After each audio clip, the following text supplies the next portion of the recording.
bismillah. Silakan. Assalamualaikum. Waalaikumsalam. Ya. Sudah menumpuk Ustaz. Jadi ini untuk mulai kita silakan nyicil dengan pertanyaan yang disampaikan oleh pendengar. Kaum muslimin wal muslimat rahimani rahimakumullah. Tadi sudah mendapatkan berapa jurus untuk mendapatkan modal? Satu cukup, mereka banyak-banyak. Satu saja ya. Satu cukup kata Ustaz ya. Insya Allah kalau itu dipraktekkan tadi cukup. Tapi Ustaz masih punya banyak jurus. Ya kalau nanti antum mungkin tidak pas ini tidak saya banget itu mungkin ya. Bisa tanya lagi ya jurus yang lain.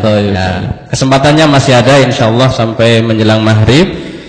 Kita akan mulai dengan menjawab pertanyaan-pertanyaan yang masuk.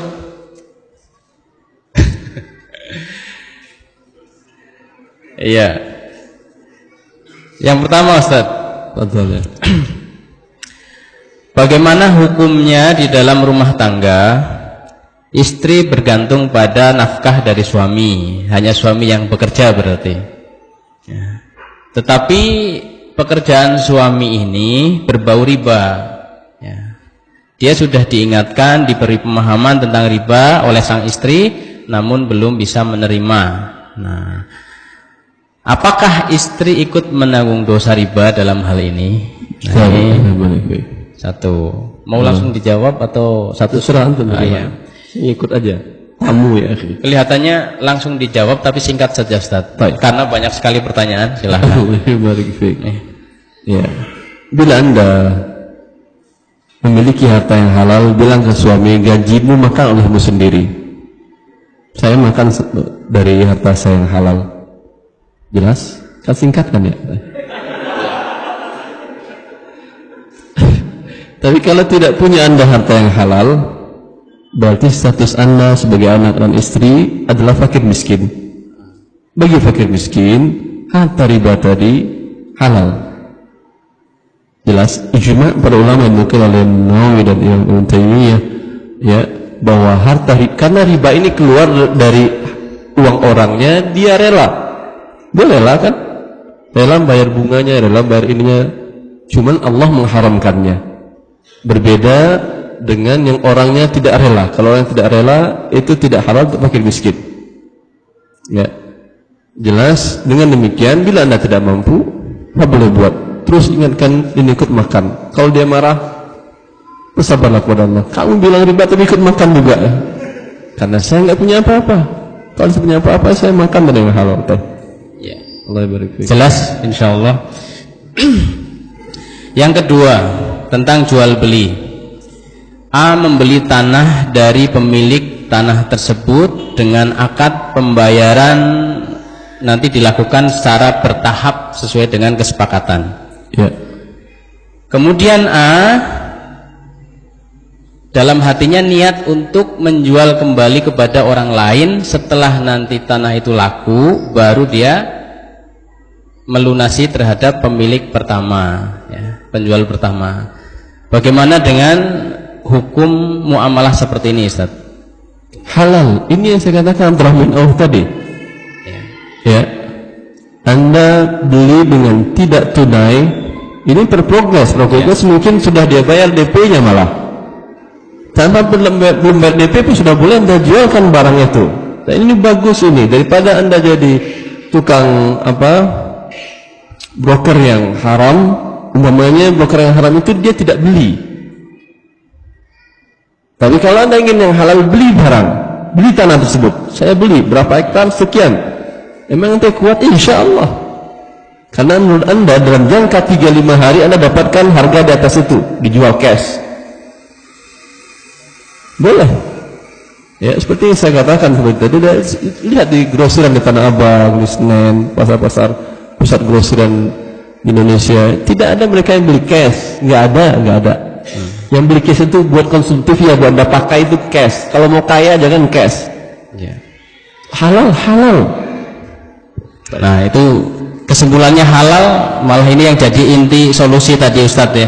Sampai disebutkan Abdurrahman bin Auf itu ketika meninggal Beliau masih punya harta sekitar 3 juta dinar. Berapa banyak? Subhanallah. Ya. Pertanyaan berikutnya, bagaimana cara Rasulullah mendapatkan keuntungan dari dagang yang dilakukan oleh beliau? Artinya Rasul dagang Rasulullah sangat bijak, sangat baik. Tapi bagaimana, apakah Rasul itu kalau ngambil untung, ini saya barang modal sekian, terserah panjenengan mau ngasih untung berapa, atau seperti itu, atau yang lain? Silakan Ustaz. Salah pemahaman sebagian orang bahwa Rasulullah hanya menjual dengan murabahah. Salah. Yaitu dengan mengatakan, ini saya beli modalnya umpamanya 100.000, terserah mau dikasih untung berapa. 1.000 cukup, ya udah nggak apa-apa. Bukan. Jual beli dalam Islam ada dua-duanya dibolehkan dalam Islam. Pertama, bi'ul amanah, kedua bi'ul musawamah. Bi'ul amanah, jual beli amanah, jual beli di mana Anda menyebutkan modal. Lalu Anda hanya minta berapa, bau tawar modal sudah disebutkan. Tawar menawar terjadi pada berapa keuntungan saya. Saya beli ini 100.000 per item ini. Saya punya umumnya 1.000 item. 100.000 saya beli. Anda mau kasih saya keuntungan berapa? 10%. 10% kayaknya belum masuk. 20% belum masuk. Ini boleh. Ini murabahah. Ada. Tapi apakah hanya jual beli Rasulullah seperti ini? Tidak. Utsman bin Affan memang jual beli seperti ini beliau. Ketika beliau membawa, maaf, ini jawabannya singkat aja ya. Boleh. Ini namanya murabahah. Dengan murabahah. Yang kedua, jual beli dengan musawamah, tanpa menyebutkan modal. Ketika beliau mau beli, Ustaz, saya mau beli ini. Berapa Ustaz? 110. Emang modalnya berapa Ustaz? Saya nggak sebutin. Nanti ente saingi saya. Hak saya kan? Kalau mau beli silahkan. Kalau menurut Anda mahal silahkan tawar. Ini namanya jual beli musawamah. Ada dari masa dahulu, ada ini dari masa Rasulullah SAW. Tidak semua. Sebagian orang memahami bahwa Rasulullah jujur. Ya, tidak. Musawamah ini enggak jujur. Boleh. Islam boleh. Apakah sekarang barang yang dijual di tengah-tengah kaum muslimin, tahu Anda semua modalnya berapa semuanya? Enggak ada kan? Sampai ini pun enggak tahu. Sampai pabrik and jualnya berapa modal pun enggak nyebutin dia. Pedagang juga begitu. Enggak ada yang salah, halal semuanya. Jadi jangan Anda pahami terlalu sempit bahwa dagang itu harus seperti itu. Kalau enggak begitu, tidak Islami, tidak syariah. Ya, itu betul, itu salah satu bentuk namakan dengan jual beli amanah. Dengan syarat dia harus amanah menyebutkan modalnya. Kalau menyebutkan modal tadi, jelas. Berapa banyak para pedagang di pasar? Pak, ini berapa? 110, 90 ya, modalnya gak dapat. Padahal lebih 70. Ketika bohong, batal jual belinya. Iya. Fadal terus. Jazakumullah. Allah barik. Berikutnya, bagaimana hukum MLM secara Islam?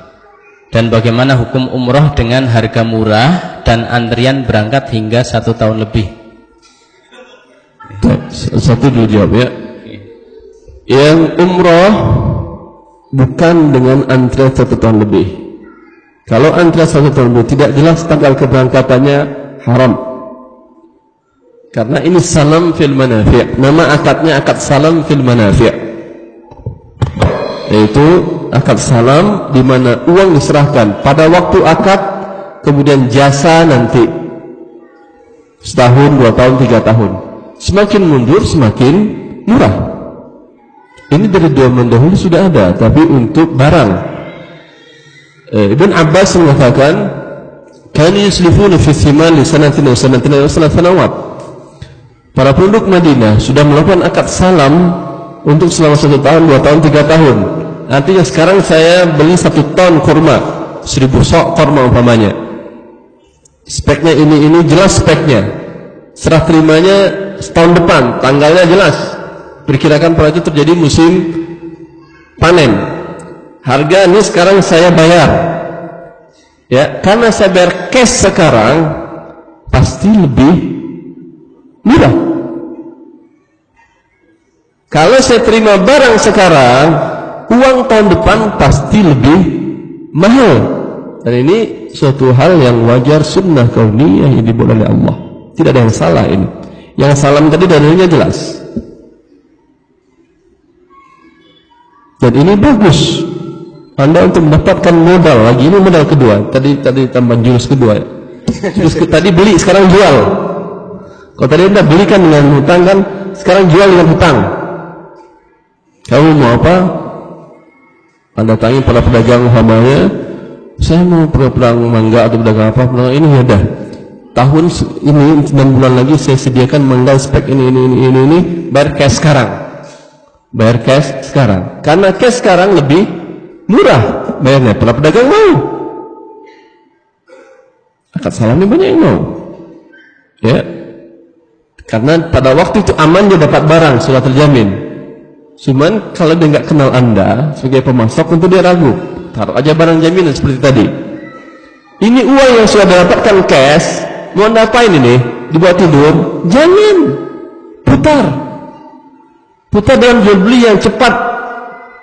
Ada teman saya dulu waktu bersama di Libya, tapi beliau tidak teruskan kuliahnya dan sibuk di bisnis kambing. Masya Allah.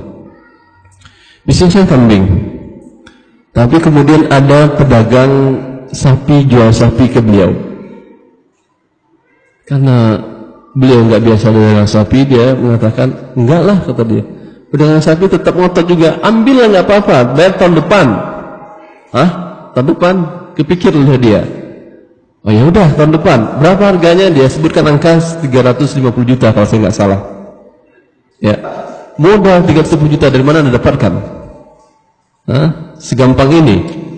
Diputarnya dalam jual beli kambing yang biasa dilakukan oleh dia. Dalam setahun ke depan untung 600 juta. Dari 350 jadi 600 juta. Berapa keuntungannya? Pikirkanlah, banyak banget ya. Pokoknya banyak lah. Nah. Ya. Halal. Ini kebalikan modal yang tadi. Salam ini. Maka umroh tadi bagus ini. Cuman masalahnya karena dia jual beli hutang, minta barang jaminan dari dia. Siapa yang menjamin Anda tahun depan berangkat? Hah? Nggak ada kan? Dan harus jelas tanggalnya, karena salam itu fi yaumin ma'lum ila ajalin ma'lum fi kailin ma'lum wazin ma'lum ila ajalin ma'lum. Tanggalnya jelas.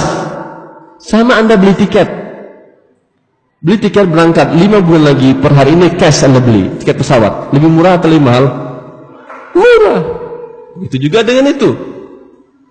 Diputarkan untuk yang lain terserah dia, tapi jaminan berangkat ada, maka minta jaminan kepada dia. Yes. Karena sering mereka beralasan dan tidak ada alasan mereka, wah saya putar untuk ini selesai saya bangkrut, gimana saya berangkatkan Anda? Tidak ada. Jelas wajib diberangkatkan orang-orang ini. Karena akad dengan dia sudah mengikat. Abang. Berikutnya, tadi MLM belum Ustaz? Yang mana? MLM haram sudah. Ya. Singkat saja. Oke. Yang kedua, bagaimana hukum leasing kendaraan di mana dikenakan denda keterlambatan angsuran, namun kondisinya pembayaran selalu tepat waktu, tidak pernah didenda. Apakah termasuk riba juga? Ini hal yang sama dengan kartu kredit. Kartu kredit ada pernyataan bahwa Anda dikenakan denda bila terlambat, tapi tidak pernah terlambat. Apakah riba juga? Ya, ini sama juga dengan Anda dinyatakan oleh bank mendapatkan bunga pinjaman Anda memberikan pinjaman kepada bank lalu ditambahkan oleh bank, ya, ditambahkan oleh bank dan selalu ditepati oleh bank. Ya, apakah ini dan Anda tidak ambil ini? Apakah riba juga? Masalah terlambat atau tidak Anda pakai atau tidak bunga itu masalah kedua. Itu masalah kedua, pinggirkan dulu. Masalah yang pertama, ketika Anda buka kartu kredit ini, leasing ini, ada pernyataan, ada klausul atau buka rekening bank tadi dapat bunga. Kebalikannya, ini yang memberikan bunga adalah bank. Ya, ada klausul yang menyatakan bahwasanya bila terlambat Anda dikenakan sanksi penalti sebanyak 0,01% dikali angsuran dikali hari. Ya, begitu kan ya? Atau Anda diberikan bunga riba oleh bank dengan sekian persen per tahunnya dalam rekening Anda. Pernyataan ini Anda tanda tangani kan ya? Tanda tangan nanti setuju atau tidak? Setuju. Kalau Anda tanda tangan berarti setuju. Apa yang Anda setuju ini? Anda menyetujui riba. Wa ahallallahu al-bai'a wa harrama riba. Allah menghalalkan jual dan mengharamkan riba. Anda, saya setuju riba. Allahu Akbar. Siapa lo? Saya setuju riba. Walaupun belum terjadi telat enggak telat, itu dosa besar sudah Anda lakukan. Allah haramkan, Anda setuju. Tanda tangan lagi. Bukan sekedar ngomong, tanda tangan kan kuat itu kan ya. Permasalahannya bukan terlambat atau tidaknya tadi. Sehingga Oki mengatakan ketika membahas tentang kartu kredit, haram hukumnya menerbitkan kartu kredit yang ada persyaratan bunga dan denda keterlambatan sekalipun. Ada di buku aturan saya nukil ini pernyataan keputusan Simposium Oki, Organisasi Kepercayaan Islam para ulama internasional bidang fikih, haram menerbitkan kartu kredit yang ada janji keterlambatan sekalipun dirinya meyakini tidak akan terlambat. Baik. Jazakumullah.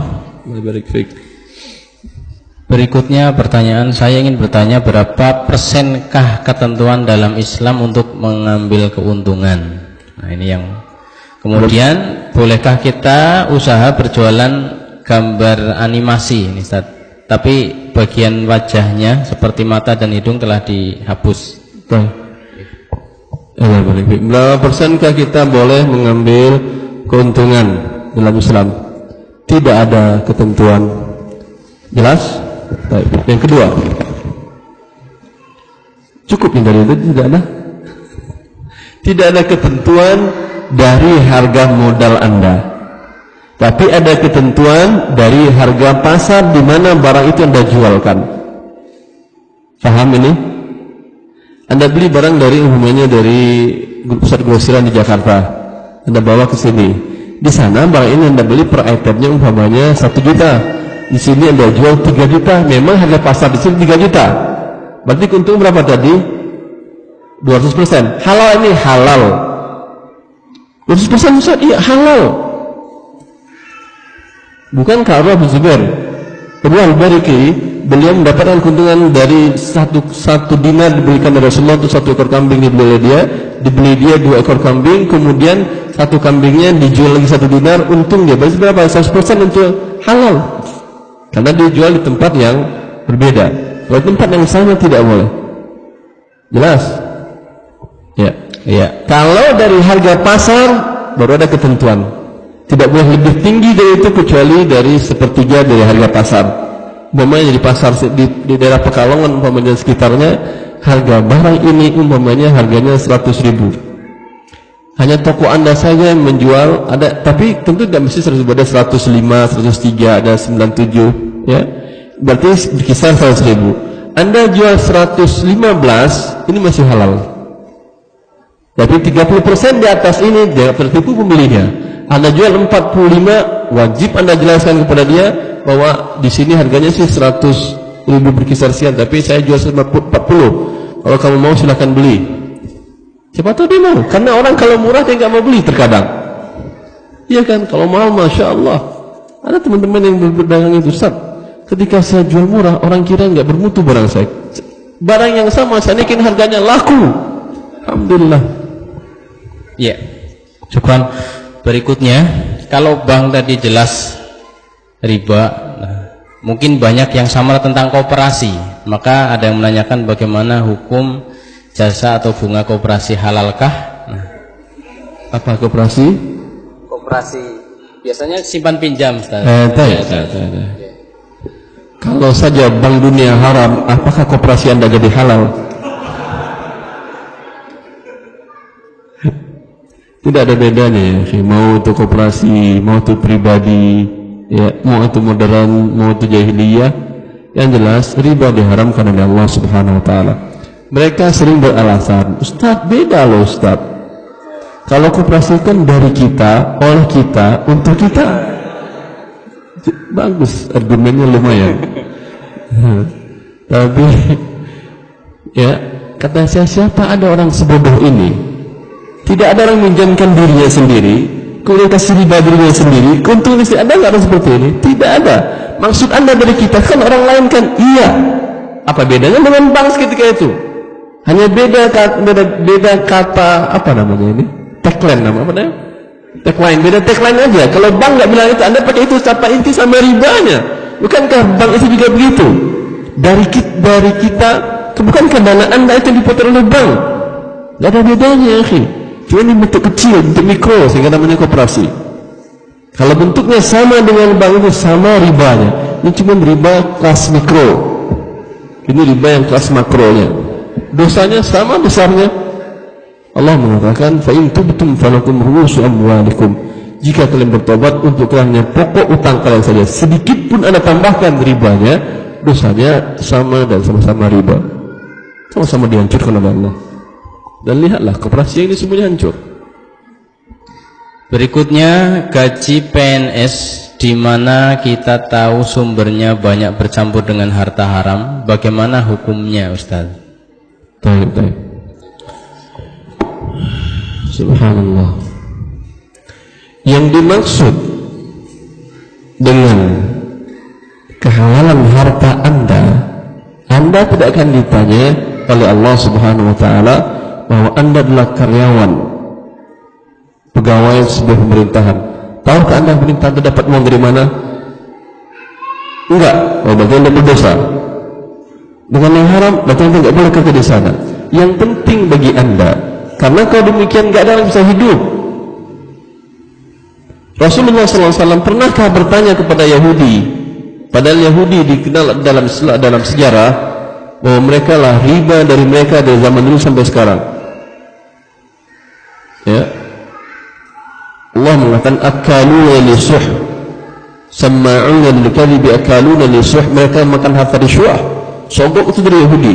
Riba juga dari Yahudi. Fabzu minal ladzina hadu haramna 'alaihim thayyibatin wa haddan lahum wa akhdhihim riba, dan mereka yang ambil riba. Sampai hari ini juga riba dikuasai Yahudi.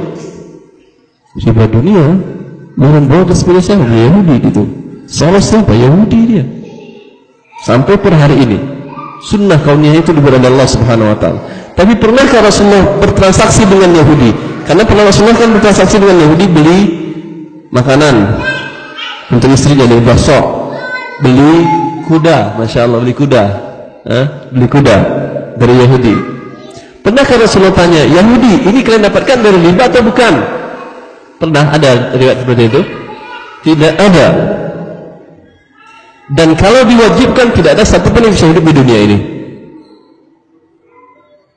Setiap orang mau belanja kepada Anda, Pak, Bapak bayar pakai uang dari mana tuh, Pak?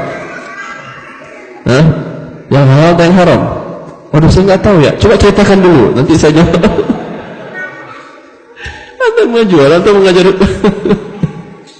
Memberikan konsultasi gratis kepada pembeli. Gak bakal hidup. Maka insya Allah, yang penting jasa Anda, jasa yang halal, ya. Maka untuk sebagian, subhanallah, ada pejabat di sebuah lembaga instansi pemerintahan, dia mengatakan, Ustaz, lembaga kami itu memang lembaga kami ini mengatur riba di Indonesia ini. Dia bertaubat, saya pensiun dan saya mengajukan pensiun, ya. Itu untuk gaji pegawai khusus di lembaga kami ini dari dana negara yang disimpan di World Bank dengan cara berbunga. Bunganya itulah yang diberikan untuk gaji-gaji kami. Boleh nggak kami makan? Tidak boleh. Kalau itu tidak boleh, karena Anda tahu sudah. Maka kenapa Anda tahu salah Anda sendiri? Kalau nggak tahu nggak apa-apa. Seperti Yahudi tadi kan nggak bayar Rasulullah, tapi ketika tahu tidak boleh. Lalu bagaimana saya hidup Ustaz? Kalau nggak terima pensiun masih bisa hidup nggak? Ada masuk kalian nggak? Nggak bisa Ustaz. Miskin boleh, mungkin miskin boleh. Bagi miskin daripada mati Anda darurat boleh. Baik, yang lain. Berarti tidak ada hubungan antara PNS tadi dengan dari mana negara mendapatkan ya. Baik. Bagaimana dengan OJK Ustaz, kerja di otoritas jasa keuangan negara? Ya, dia sekarang mengatur tentang lembaga-lembaga keuangan tadi. Lembaga keuangan riba tadi kan dia yang ngatur ribanya kan ya. Biar bagus ribanya ada lembaga ini. Anda bekerja di sini biar riba itu jadi bagus. Bagaimana kira-kira? Ya, pasti haram lah. Syukran. Bagaimana hukum mempunyai tabungan di bank? Maksudnya berarti bank konvensional. Bagaimana hukum juga memiliki ATM? Ini berbeda dari orang ke orang. Ada orang yang sangat-sangat butuh dengan bank konvensional. Bukan karena dia pegawai di sana, karena bisnisnya, karena usahanya, karena klien bisnisnya, ya, menggunakan lembaga keuangan tersebut. Mau tidak mau dia harus buka. Untuk bank konvensional, bisa Anda buka tabungan tadi, kan akadnya antara si penabung dengan bank konvensional memberikan pinjaman, qard namanya. Ini sepakati oleh para ulama internasional tentang akad menabung di bank. Itu akadnya adalah pinjaman. Pinjaman pada dasarnya boleh dengan syarat tanpa ada tambahan atau bunga. Karena ketika ada tambahan atau bunga menjadi dia pinjaman riba dan haram. Kalau Anda butuh fasilitas dari bank tadi dan ingin menjaga keamanan uang Anda di bank tadi, minta kepada dia akad by request. Yaitu, tolong sini, saya membuka rekening ya di bank Anda. Saya tahu bank Anda bank riba, tapi akad saya dengan Anda saya buat seperti ini. Saya nabung di Anda, tapi Anda akan memberikan kepada saya form bahwa saya menandatangani bahwasanya menerima bunga dari Anda sekian persen. Anda akan itu kan ya? Dengan kata tabungan, tolong ini coret ini yang ini saya nggak setuju. Ya, mau nggak kira-kira dia coret? Hah? Untung nggak dia? Kalau nggak mau bunga, untung nggak dia? Untung kan, tapi nggak mau dia. Begitulah dia berpikirnya, akhi. Ketika menjadi budak sebuah sistem, padahal dia untung secara materi, secara dunia, nggak mau dia karena sistem ini yang ada dari pusat keribaan di dunia itu. Padahal dia untung, nggak mau dia. Baik, nggak mau nggak ada masalah. Ada salah seorang murid saya, ya, dia nasabah prioritas di sebuah bank BUMN, sebuah cabang bank BUMN. Ketika dia harus membuka rekening di bank konven tadi karena butuh seperti tadi.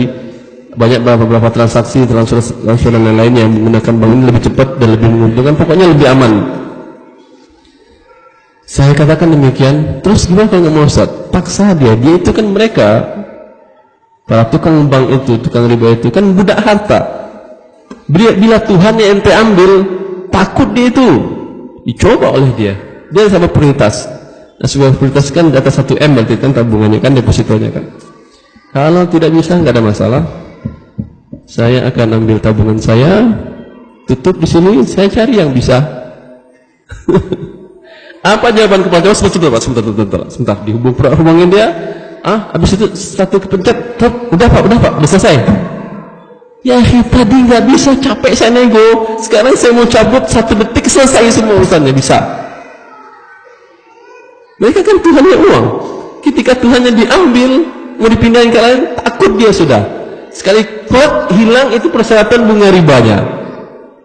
Menjadi pinjaman, kita memberikan pinjaman tanpa bunga. Dengan pinjaman halal, buka rekeningnya tadi. Boleh Anda gunakan rekeningnya. Jelas. Subhanallah, Anda hidup di zaman yang luar biasa ya, akhi. Kuat-kuatan iman. Ya, dia ngajak ngadu. Allah berfirman. Ya. Sudah syarikah bank-bank syariah kita? Tidak. Terus. Ya. Kan belum ya? Tidak, bukan belum. Tidak. Ini lebih tegas lagi. Tidak berarti. Adakah harapan, Ustaz? Apa? Adakah harapan bank-bank syariah ini kemudian menjadi bank yang sesuai syar'i? Harapan sebagai muslim kita disuruh berharap terus. فَمَنْ كَانَ يَرْجُو لِقَاءَ رَبِّهِ فَلْيَعْمَلْ عَمَلًا صَالِحًا وَلَا يُشْرِكْ بِعِبَادَةِ رَبِّهِ أَحَدًا. Pasti ada harapan. Tapi kapan? Wallahu a'lam. Bagaimana cara kredit kendaraan yang sesuai syar'i? Ya, baik. Okay. Ini bukan kredit kendaraan saja, untuk berbagai jenis barang. Beberapa waktu yang lalu ada salah seorang ikhwan yang nelfon saya. Dia mau beli ruko di sebuah kota di Jabodetabek. Ruko tersebut ditawarkan oleh yang punya 1,2 M. Dia sudah datangi salah satu bank syariah untuk mendapatkan pembiayaan murabahah. Tapi biasa, prosedur yang lama, berbelit-belit, dia telepon ke saya. Ustaz, ya, ada nggak cara biar cepat Ustaz? Saya khawatir terjual nanti barangnya. Kenapa? Ada nggak bank yang Ustaz punya kenalan yang cepat dapat keluar pembiayaan sehingga saya bisa memiliki? Begini saja saya. Kamu sudah dapat angka hitung-hitungannya dengan bank syariah tadi? Sudah, Ustaz. Ya. Berapa? Jadi saya mendapat pembiayaan 1,2, nanti akhirnya saya bayar tenor 5 tahun jadi 1,9. Bagus. Datangi yang pemiliknya, katakan kepada dia, ya, saya beli kepada kamu 1,9 dengan tenor 5 tahun tanpa ada persyaratan denda keterlambatan. Mau nggak kira-kira dia? Saya nggak mau. Mau ya sih. Kalau bank saja itu 700 juta itu. Bank saja mau dia dengan pegawai, dengan segala operasional yang besar dan dapat keuntungan, mau dia. Saya secara pribadi tidak mau. Itu ditawarkannya. Dan alhamdulillah dia mau, Ustaz, dan mau menghilangkan. Kalau di bank repot Anda minta hilang persyaratan dendanya ke bank. Kan walaupun bank syariah ada persyaratan denda kan? Ada persyaratan denda riba juga walaupun di bank syariah. Maka saya bilang tidak ada yang syariah. Ya. Repot ini enggak repot Anda minta. Tinggal buat akad jual beli tidak tunai, ya. Kemudian balik namanya nanti setelah lunas, aman dia. Akhirnya bisa. Kemudian kata dia, Ustaz, alhamdulillah, dan malah lebih murah 60 juta Ustaz. Sekarang saya mau kirim setengahnya ke Ustaz. Mohon rekening Ustaz. Saya bilang ente bayar dulu hutangnya. Nanti kalau sudah lunas masalah hadiah menghadiah nanti aman itu insyaallah. Tenang. Baik. Jelas ini. Maka jangan langsung Anda patah hati, ingin barang, ingin sesuatu, langsung datangi orangnya. Buat akad langsung notaris, enggak banyak cerita. Dengan dia nyicil ke lembaga keuangan tadi. Ya. Kalau Anda sebagai developer langsung Anda jual ke mereka. Tapi hati-hati. Kalau developer hati-hati. Karena Anda bisa mematikan bank, oleh karena itu Anda bermasalah dengan OJK.